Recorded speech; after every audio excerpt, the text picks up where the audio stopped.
Jan Ordona, and guess who I have here with me?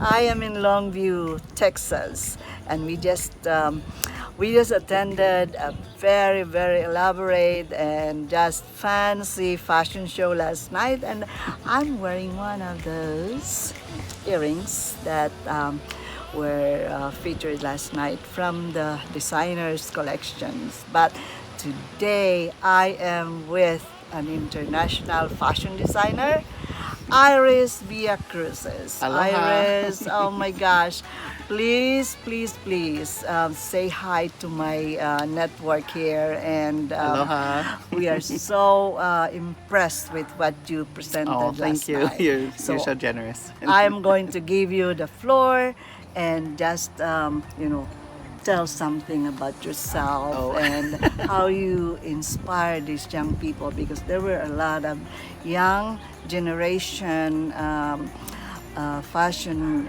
models last night, and you are an inspiration. This particular fashion show is actually a little different. So instead of getting a lot of professional models, we actually tried to encourage the young.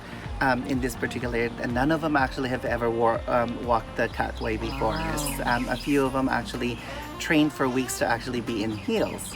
So, and many of them are actually, Filipino or Filipino-American. Some of them have come from mixed marriages, families, and things. And again, being in, the middle of the country here in Texas, this particular opportunity is rare in the community. Mm-hmm. So we actually have, once we advertised that there's this particular show that's coming, which is a fashion and cultural show.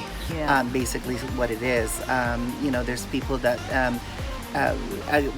came as far as San Antonio. And everybody from Dallas, Houston came, and one of the sayings, or my little motto that I always tell, being a Filipino designer, I always say, wear Pinoy, be Pinoy. So you don't have to have a Filipino functions to actually wear Filipino. So one of the things, sometimes we have major accomplishments as a community. And at the same time, we're so kind of like meek in our own cultural things. We assimilate in the community so well that when we bring up our children and things like that, oh, you're here in America, you're Americano now, is basically what they would say. Yes, the language and everything else and stuff like that, but it's not to say to introduce them to that particular aspect of it, and especially now in the world of Facebook, Instagram, and things and stuff like that. Why not show your pride as a Filipino? I would say, wear your pride in your shoulder, being with the terno sleeves. And it's quite unique. So the response was actually quite amazing, that we were surprised that a lot of them was like, oh sure, I'd love to. We actually had a couple of young kids, teenager boys, because usually that's a lot of del mahiyain, or Filipino boys are very shy and things like that. I was surprised that several of them actually say, yeah, we heard that you're actually bringing bahag in regards to the igorot and things and stuff like that. It's like, we don't mind. I'll do it. And That was a hit. Yes. And I said, one of the encouragement that I say, oh, all the girls would be screaming in the audience. It's always like the